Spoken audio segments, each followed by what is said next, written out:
বছর ভারত আমরা মুসলমান শাসন করেছি, আবার এই ভারতকে আমরা মুসলমানরা শাসন করব। বাংলাদেশ দখল করার চিন্তা ভাবনা করিও না, আমরা দিল্লি দখল করব,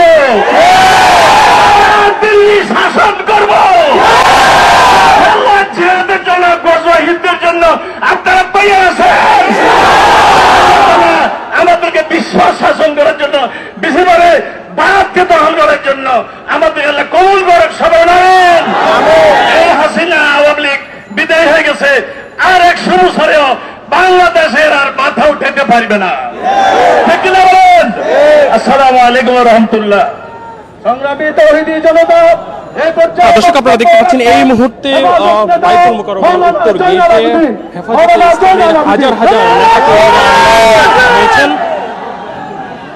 ইন্না ফাতাহনা লাকা ফাতহাম মুবিনা।